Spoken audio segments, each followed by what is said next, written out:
One thing I really want to say, and I want to make this very clear to all my viewers out there. I love hip-hop. I grew up with Big Daddy Kane, you know, the Jungle Brothers, Tribe Called Quest, De La Soul, Kwame, whoever you want to talk about in hip-hop. I listen to their music, I party to their music, I listen to hip-hop to this day. I sometimes feel bad for criticizing hip-hop, but I guess what I'm trying to do is to get us men to just take a hard look at ourselves. So I raised money, bought a video camera, hired a film crew, and began my journey to examine the representations of manhood in hip-hop culture.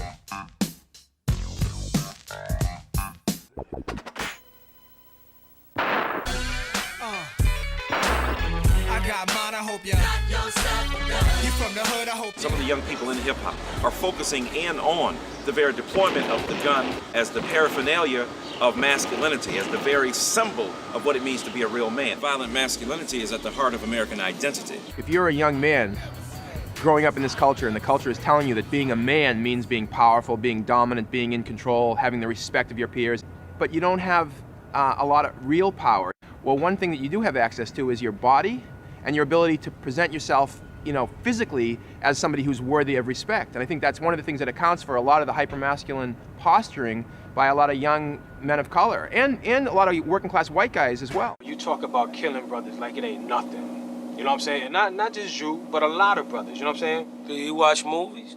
Yeah. What kind of movies do you watch? Good question. I mean, if you watch Hollywood movies, you see this same kind of violence, this same kind of hypermasculine violence perpetuated in movie after movie after movie. In sports culture, video games, military culture. I mean, America is a very hypermasculine, hyper-aggressive nation. We're gonna smoke them out. So it stands to reason that a rapper like 50 Cent can be commercially viable in a nation that supports a culture of violence. New at 10, a controversy surrounding rap artist Nelly led to an emotional meeting at Spelman College tonight. The discussion focused on hip-hop videos and how they portray women. I said it must be ass, 'cause it ain't your face. I need a tiptoe. In the video, Nelly is seen swiping his credit card down a woman's backside. This man is so important and so powerful.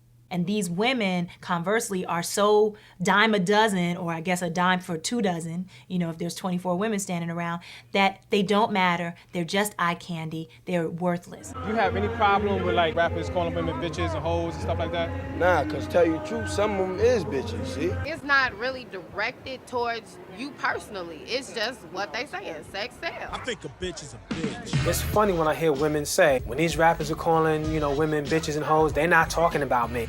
It's like, yo, they are talking about you. If George Bush was to get on national TV and make a speech and he started calling black people niggers, would you be like, I don't know who George Bush is talking about, but he ain't talking about me? Are you that funky, dirty, money-hungry, scandalous, stuck-up, hairpiece contact wearing bitch?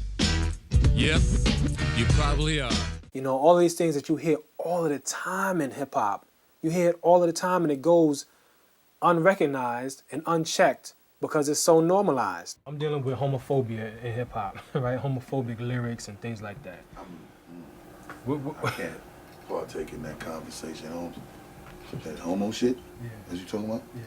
I can't even talk to you about that. The only way that you can be a man, a black man, a Latino man, is to be hard, you know what I'm saying? To denigrate women, to denigrate homosexuals, to denigrate each other, to kill each other. There's something wrong with that. 70% of the buying community now is a white community. The white people want to hear that killing everything. It appeals to our sense of learning about other cultures and wanting to know more about something that we'll never probably experience. It's my style. I mean, you guys, colored people, could say that it's their music, but I mean, I can get down to it just as much as they can.